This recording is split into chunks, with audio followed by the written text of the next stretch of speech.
Personal protective equipment, PPE, generally means anything you can wear to protect yourself from injury.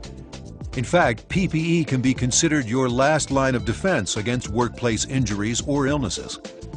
On most job sites, every person at the site will need some form of personal protective equipment to help ensure their safety. From operators to maintenance personnel to managers to visitors, everyone needs to utilize the appropriate PPE. And every person on every site needs to be aware that the need for specific PPE can change as he or she switches tasks or moves around the job site. Just as a Caterpillar machine can be made more productive and safe when equipped with the proper work tools for a specific job, an employee can be more productive and safe with the proper PPE for the job. At the very least, employees must be trained to know when PPE is necessary, which PPE is necessary for the job, how to properly adjust and wear PPE, the limitations of PPE, and the proper care and maintenance of PPE. That process begins with a thorough assessment of the job site and every task and location on that job site. Are there potential hazards such as flying objects, slick or wet surfaces, harmful materials, falling objects, or high noise levels? Once that initial assessment is complete, you also need to assess the level of protection necessary. Are safety glasses adequate, or are goggles or face shields needed? If there's the potential for flying objects, eye and face protection will be needed. Tasks where these PPE devices must be used include welding, cutting, grinding, and nailing. Are earplugs adequate, or are protective ear muffs needed? Productive work is often accompanied by high noise levels.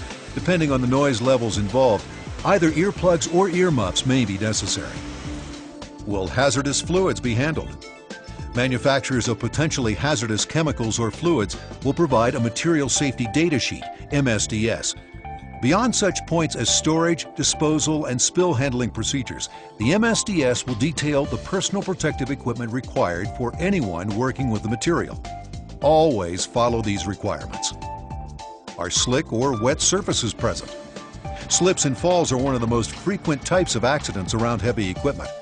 Beyond keeping the equipment cleaned and maintained to minimize the potential for slips or falls, it's critical to wear the proper footwear. In many cases, that means shoes or boots with slip-resistant and puncture-resistant soles. Are falling objects possible? A hard hat properly fitted so it's comfortable should be worn. It's important to note that even before you outfit yourself with the appropriate PPE, there are some basic steps you can take to help ensure your safety at the job site. Your clothes should not be loose-fitting. You should avoid wearing jewelry, and your hair should be short enough that it's not likely to get caught in any moving machinery. The safest job sites incorporate a multitude of policies and practices, and the proper use of personal protective equipment is always near the top of the list. Every person on every job site needs to know and understand the basics of assessing, selecting, and maintaining appropriate PPE.